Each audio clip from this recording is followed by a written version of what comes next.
ದಲಿತರ ಕಾಲೋನಿಯಲ್ಲಿ ಚರಂಡಿ ಸಮಸ್ಯೆ. ಯಾವ ಸರ್ಕಾರ ಬಂದ್ರು ಹೋದ್ರು ಚರಂಡಿ ಕಾಣದ ಹಾದ್ರಿಪುರ ಕಾಲೋನಿ. ಇದು ಪ್ರತಿನಿತ್ಯ ಬೆಂಗಳೂರಿನ ಜನ ದೇಶ ವಿದೇಶಗಳಿಂದ ಓಡಾಡೋ ದೇವನಹಳ್ಳಿಯ ಪಕ್ಕದಲ್ಲೇ ಇದೆ. ಆದರೆ ಈ ಕಾಲೋನಿ ಜನರಿಗೆ ಮಾತ್ರ ಚರಂಡಿನೇ ಇಲ್ಲ.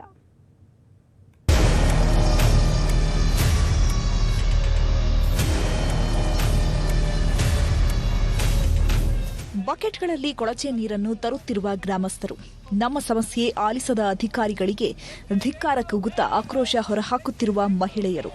ಈ ಎಲ್ಲ ದೃಶ್ಯ ಕಂಡುಬಂದಿದ್ದು ಬೆಂಗಳೂರು ಗ್ರಾಮಾಂತರ ಜಿಲ್ಲೆ ದೊಡ್ಡಬಳ್ಳಾಪುರದ ಹಾದ್ರಿಪುರ ಕಾಲೋನಿಯಲ್ಲಿ.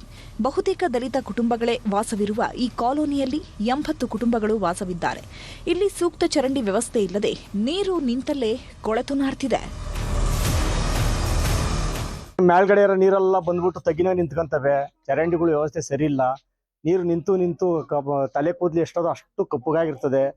ಆ ಬಾಲುಳ ಬಿದ್ದು ಹರಿತಾ ಇರ್ತವೆ.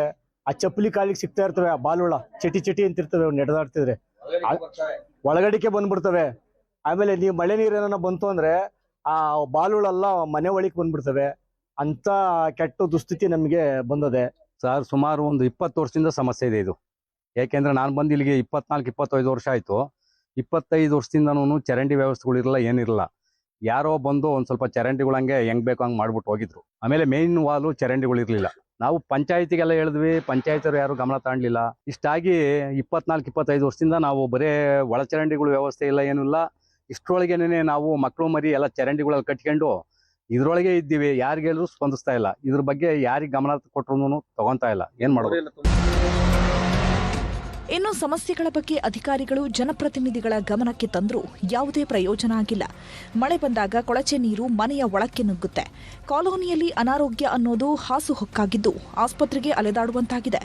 ಕೊಳಚೆ ನೀರಿನ ಘಮ ಅಧಿಕಾರಿಗಳಿಗೂ ಮುಟ್ಟಲಿ ಅಂತ ಜನರು ಬಕೆಟ್ಗಳಲ್ಲಿ ಕೊಳಚೆ ನೀರನ್ನು ತಂದು ಹಾದ್ರಿಪುರ ಗ್ರಾಮ ಪಂಚಾಯಿತಿ ಮುಂದೆ ಇಟ್ಟು ಆಕ್ರೋಶವನ್ನ ವ್ಯಕ್ತಪಡಿಸಿದ್ದಾರೆ. ಕಳೆದ 30 ವರ್ಷಗಳಿಂದ ವಾಸನೆಯಲ್ಲಿ ನರಕ ನೋಡ್ತಿದ್ದೇವೆ. ನಮ್ಮ ಮನೆಗಳಿಗೆ ಸಂಬಂಧಿಕರು ಬರೋದಿಲ್ಲ. ಮನೆಯಲ್ಲಿ ಅರ್ಧ ಗಂಟೆ ನೆಮ್ಮದಿಯಾಗಿ ಕೂರಲು ಆಗಲ್ಲ ಅಂತ ಆಕ್ರೋಶ ಹೊರಹಾಕಿದ್ದಾರೆ. ನಮ್ದು ಅಲ್ಲಿ ಸಿಕ್ಕಾಪಟ್ಟೆ ಗಲೀಜು, ಎಲ್ಲಾ ಪೇಪರ್ ಅಂತೋದ್ ಇಂತೋದ್ ಎಲ್ಲಾ ಮ್ಯಾಗಳಿಂದ ಕೊಚ್ಕೊಂಡ್ ಬರ್ತೈತಿ. ಬಂದು ನೀರು ಒಂದು ಡ್ರಾಪ್ ಮುಂದಕ್ಕೆ ಹೋಗಲ್ಲ. ಎಲ್ಲಾ ಮನೆ ಬಗ್ಲಾಗೆ ಐತಿ. ಏನಿಲ್ಲ, ನೀರಲ್ಲಿ ನಿಂತ್ಕೊಂಡು ಎಲ್ಲಾ ಕೊಳಚೆ ಆಗಿ ಕರ್ರಗಾಗಿದೆ ನೀರು. ನಮ್ಮ ಮನೆಯೊಳಗೆ 20 ಮೇಕೆ ಸತ್ತೋಗಿವೆ ಕಾಯಿಲೆ ಬಂದು. ಮೊನ್ನೆ ದನ ಇಂಜೆಕ್ಷನ್ ಕೊಡ್ಸೋ ಅದು 50,000 ರೂಪಾಯಿ ಖರ್ಚಾಯ್ತು. ಯಾರು ಏನು ಸ್ಪಂದಿಸ್ಲಿಲ್ಲ. ಆಮೇಲೆ ತಿರ್ಗಾ ಮಕ್ಳು ಮರಿಗೆ ಜ್ವರ ಈ ತರ ಕಾಯಿಲೆಗಳು ಬಂದವು. ಅದರಿಂದ ಸಮಸ್ಯೆ ಆಗಿ ನಮ್ಗೆ ಒಳ್ಳೆ ಚರಂಡಿ ಆಗ್ಬೇಕು. ಐಫೋನ್ ಕಂಪನಿ ಇರುವ ತಾಲೂಕು ಇದೆ. ಆದರೆ ಸ್ಥಳೀಯ ಜನ ಮೂಲಭೂತ ಸೌಕರ್ಯಗಳಿಗೆ ಪರದಾಡುವಂತಾಗಿದೆ. ಒಂದ್ ವೇಳೆ ಸಮಸ್ಯೆ ಬಗೆಹರಿಸದೆ ಹೋದಲ್ಲಿ ಉಗ್ರ ಹೋರಾಟ ಮಾಡುವ ಎಚ್ಚರಿಕೆ ನೀಡಿದ್ದಾರೆ. ಇನ್ನಾದರೂ ಅಧಿಕಾರಿಗಳು ಎಚ್ಚೆತ್ತುಕೊಂಡು ಚರಂಡಿ ನಿರ್ಮಿಸುವ ಕೆಲಸ ಮಾಡಬೇಕಿದೆ. ಮನು ಹಾದ್ರಿಪುರ, ನ್ಯೂಸ್ 18, ಬೆಂಗಳೂರು ಗ್ರಾಮಾಂತರ.